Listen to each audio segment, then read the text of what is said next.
ನಮಸ್ತೆ ವೀಕ್ಷಕರೇ, welcome back to my channel. ನಾನಿವತ್ತು ಸಂಕ್ರಾಂತಿ ಹಬ್ಬದ ಸ್ಪೆಷಲ್ ರೆಸಿಪಿ ತೋರಿಸ್ಕೊಡ್ತಾ ಇದ್ದೀನಿ. ಅದು ಸಕ್ಕರೆ ಅಚ್ಚನ್ನ ನಾವು ಮನೆಯಲ್ಲೇ ಯಾವ ರೀತಿ ಮಾಡೋದು ಅಂತ ತೋರಿಸ್ಕೊಡ್ತಾ ಇದ್ದೀನಿ. ಎಲ್ಲರ ಮನೆಯಲ್ಲೂ ಸಕ್ಕರೆ ಅಚ್ಚು ಮಾಡುವಂತಹ ಮೌಲ್ಡ್ ಇರೋದಿಲ್ಲ, ಹಾಗಾಗಿ ನಾನು ಸಿಲಿಕಾನ್ ಮೌಲ್ಡ್ನ ಯೂಸ್ ಮಾಡ್ಕೊಂಡ್ಬಿಟ್ಟು ಯಾವ ರೀತಿ ಮಾಡೋದು ಅಂತ ತೋರಿಸ್ಕೊಡ್ತಾ ಇದ್ದೀನಿ. ಅದರಲ್ಲೂ ಮೃದುವಾಗಿರುವಂತಹ ಬಾಯಲ್ಲಿಟ್ಟರೆ ಕರ್ಗೋ ರೀತಿ ನಾವು ಸಕ್ಕರೆ ಅಚ್ಚನ್ನ ಯಾವ ರೀತಿ ಮಾಡೋದು ಅಂತ ನಾನು ತೋರಿಸ್ಕೊಡ್ತಾ ಇದ್ದೀನಿ. ನಾನಿಲ್ಲಿ ಸಕ್ಕರೆ ಅಚ್ಚು ಮಾಡಲಿಕ್ಕೋಸ್ಕರ 1 ಕಪ್ ಆಗೋಷ್ಟು ಸಕ್ಕರೆನ ತೊಗೊಂಡಿದ್ದೀನಿ, 1 ಟೀ ಸ್ಪೂನ್ ಆಗೋಷ್ಟು ಮೊಸರು ತೊಗೊಂಡಿದ್ದೀನಿ, 1/4 ಕಪ್ ಆಗೋಷ್ಟು ಹಾಲನ್ನ ತೊಗೊಂಡಿದ್ದೀನಿ. ನಾನಿಲ್ಲಿ ಒಂದು ಪ್ಯಾನ್ ಇಟ್ಕೊಂಡಿದ್ದೀನಿ, ಅದಕ್ಕೆ 1 ಕಪ್ ಆಗೋಷ್ಟು ಸಕ್ಕರೆನ ಹಾಕ್ಕೊಂಡಿದ್ದೀನಿ, 1/4 ಕಪ್ ಆಗೋಷ್ಟು ನೀರನ್ನ ಹಾಕ್ಕೊಳ್ತಾ ಇದ್ದೀನಿ. ಸಕ್ಕರೆ ಮುಳುಗೋಷ್ಟು ನೀರನ್ನ ಹಾಕ್ಕೋಬೇಕಾಗುತ್ತೆ. ಇದನ್ನು ನಾನಿಲ್ಲಿ ಎಲ್ಲ ನೀಟಾಗಿ ತಿರುಕೊಳ್ತಾ ಇದ್ದೀನಿ. ನೋಡ್ತಾ ಇರ್ಬೋದು, ಸಕ್ಕರೆ ಎಲ್ಲ ಫುಲ್ ಕರ್ಗೋವರೆಗೂ ನಾವು ಇದನ್ನು ಕುದಿಸ್ಕೋಬೇಕಾಗುತ್ತೆ. ನಾನಿಲ್ಲಿ 1 ಟೀ ಸ್ಪೂನ್ ಆಗೋಷ್ಟು ಮೊಸರನ್ನ ಹಾಕ್ಕೊಳ್ತಾ ಇದ್ದೀನಿ, 1/4 ಕಪ್ ಆಗೋಷ್ಟು ಹಾಲನ್ನ ತೊಗೊಂಡಿದ್ನಲ್ಲ ಅದರೊಳಗೆ ಅರ್ಧ ಹಾಲನ್ನ ಹಾಕ್ಕೊಳ್ತಾ ಇದ್ದೀನಿ, ಇನ್ನೂ ಅರ್ಧ ಎತ್ತಿಟ್ಕೊಳ್ತಾ ಇದ್ದೀನಿ. ಅದನ್ನು ಆಮೇಲೆ ಹಾಕ್ಕೊಳ್ತಾ ಇದ್ದೀನಿ. ಇದನ್ನು ನಾವು ಒಂದು 3 ರಿಂದ 4 ನಿಮಿಷ ಮೀಡಿಯಮ್ ಫ್ಲೇಮ್ನಲ್ಲಿ ಚೆನ್ನಾಗಿ ಕುದಿಸ್ಕೋಬೇಕಾಗುತ್ತೆ. ಇವಾಗ ಸಕ್ಕರೆ ಪಾಕ ಕುದಿಯೋಕ್ಕೆ ಸ್ಟಾರ್ಟ್ ಆಗಿದೆ, ಹಾಗೆ ಅದ್ರ ಮೇಲ್ಗಡೆ ಎಲ್ಲ ಗಸ್ಟ್ ಬಂದಿದೆ. ನಾನು ಅದನ್ನು ತಕ್ಕೊಳ್ತಾ ಇದ್ದೀನಿ. ಇದು ಕುದೀತಾ ಗಸ್ಟ್ ಬರ್ತಾ ಇರುತ್ತೆ, ಅದನ್ನು ನಾವು ತಕ್ಕೊಳ್ತಾ ನಾವು ಚೆನ್ನಾಗಿ ಕುದಿಸ್ಕೋಬೇಕಾಗುತ್ತೆ. ಲಾಸ್ಟಿಗೆ ನಾನು ಉಳಿಸ್ಕೊಂಡಿದ್ನಲ್ಲ ಹಾಲು, ಅದನ್ನು ಮಿಕ್ಸ್ ಮಾಡ್ಕೊಂಡ್ಬಿಟ್ಟು ಒಂದ್ಸರಿ ಚೆನ್ನಾಗಿ ತಿರುಕೊಳ್ತಾ ಇದ್ದೀನಿ.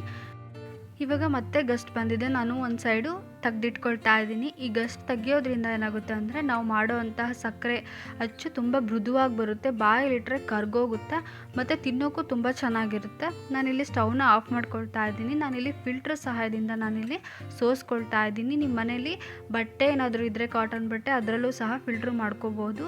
ನೀವು ನೋಡ್ತಾ ಇರ್ಬೋದು ತಿಳಿಯಾಗಿರುವಂಥ ಶುಗರ್ ಸಿರಪ್ ಬಂದಿದೆ.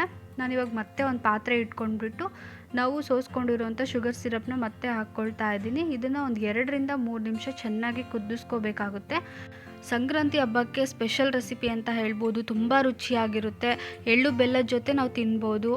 ನೀವು ನೋಡ್ತಾ ಇರ್ಬೋದು, ನಾನಿಲ್ಲಿ ಸಿಲಿಕಾನ್ದು ಚಾಕ್ಲೇಟ್ ಮೌಲ್ಡ್ ತೊಗೊಂಡಿದ್ದೀನಿ. ಎಲ್ಲರ ಮನೇಲೂ ಸಕ್ಕರೆ ಅಚ್ಚು ಮಾಡಲಿಕ್ಕೋಸ್ಕರ ಮೌಲ್ಡ್ ಅಂತ ಇರೋದಿಲ್ಲ, ಆದರೆ ಮಕ್ಕಳಿಗೆ ಚಾಕ್ಲೇಟ್ ಮಾಡ್ಕೊಳ್ಳೋಕ್ಕೆ ಅಂತ ಸಿಲಿಕಾನ್ ಮೌಲ್ಡ್ ಇದ್ದೇ ಇರುತ್ತೆ. ಅದರಲ್ಲೂ ಸಹ ಸಕ್ಕರೆ ಅಚ್ಚು ಮಾಡ್ಬೋದು. ನೀವು ನೋಡ್ತಾ ಇರ್ಬೋದು, ಸಕ್ಕರೆ ಪಾಕ ಚೆನ್ನಾಗಿ ಕುದೀತಾ ಇದೆ. ಒಂದು 3 ರಿಂದ 4 ನಿಮಿಷ ಇದನ್ನು ಚೆನ್ನಾಗಿ ಕೈ ಆಡ್ತಾ ನಾವು ಕುದಿಸ್ಕೋಬೇಕಾಗುತ್ತೆ.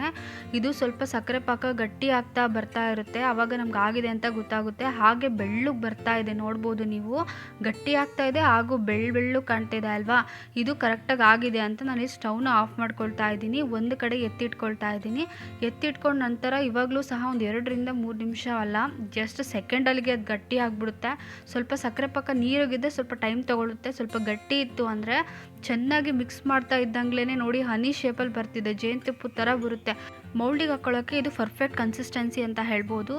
ಇವಾಗ ತಕ್ಷಣ ನಾವೀಗ ಸಿಲಿಕಾನ್ ಮೌಲ್ಡಿಗೆ ಹಾಕ್ಕೊಳ್ತಾ ಇದ್ದೀನಿ. ನಿಮ್ಮಲ್ಲಿ ಯಾವ ಮೌಲ್ಡ್ ಇದೆಯೋ ಅದಕ್ಕೆ ಹಾಕ್ಕೋಬೇಕಾಗುತ್ತೆ. ಮೌಲ್ಡಿಗೆ ಹಾಕಿದ ನಂತರ ಸ್ವಲ್ಪ ತಣ್ಣಗಾಕೆ ಬಿಡಬೇಕಾಗುತ್ತೆ. ಒಂದು 1/4 ಗಂಟೆ ಇಲ್ಲಾಂದರೆ ಅರ್ಧ ಗಂಟೆ ಬಿಡಬೇಕಾಗುತ್ತೆ. ಇವಾಗ ಸಕ್ಕರೆ ಅಚ್ಚು ಕಂಪ್ಲೀಟಾಗಿ ತಣ್ಣಗಾಗಿದೆ. ನಾನಿವಾಗ ಸಿಲಿಕಾನ್ ಮೌಲ್ಡಿಂದ ಅದನ್ನು ತಕ್ಕೊಳ್ತಾ ಇದ್ದೀನಿ. ನೀವು ನೋಡ್ತಾ ಇರ್ಬೋದು, ಶೇಪ್ ತುಂಬ ಚೆನ್ನಾಗಿ ಬಂದಿದೆ. ಸಕ್ಕರೆ ಅಚ್ಚು ಮಾಡ್ಕೊಳ್ಳೋಕ್ಕೆ ಅದಕ್ಕೆ ಬೇಕಾಗುವಂತಹ ಅಚ್ಚೇ ಇರಬೇಕು ಅಂತ ಏನಿಲ್ಲ, ನಾವು ಮನೇಲಿ ಯೂಸ್ ಮಾಡುವಂಥ ಸಿಲಿಕಾನ್ ಮೌಲ್ಡಿಂದ ಸಹ ಮಾಡ್ಕೋಬೋದು. ಈ ಸಂಕ್ರಾಂತಿ ಹಬ್ಬಕ್ಕೆ ಎಳ್ಳು ಬೆಲ್ಲದ ಜೊತೆ ಸಕ್ಕರೆ ಅಚ್ಚನ್ನು ಸಹ ನಾವು ತಿನ್ಬೋದು, ಹಾಗೆ ಮನೆಗಳಿಗೆ ಕೊಡ್ಬೋದು. ಈ ರೆಸಿಪಿ ನಿಮಗೆ ಇಷ್ಟ ಆಗಿದ್ದರೆ ಲೈಕ್ ಮಾಡಿ, ಹಾಗೆ ನಮ್ಮ ಚಾನಲನ್ನು ಸಬ್ಸ್ಕ್ರೈಬ್ ಮಾಡ್ಕೊಳ್ಳಿ. ಪಕ್ಕದಲ್ಲೇ ಇರುವ ನೋಟಿಫಿಕೇಷನ್ ಬೆಲ್ಲ ಕ್ಲಿಕ್ ಮಾಡಿ. Thanks for watching.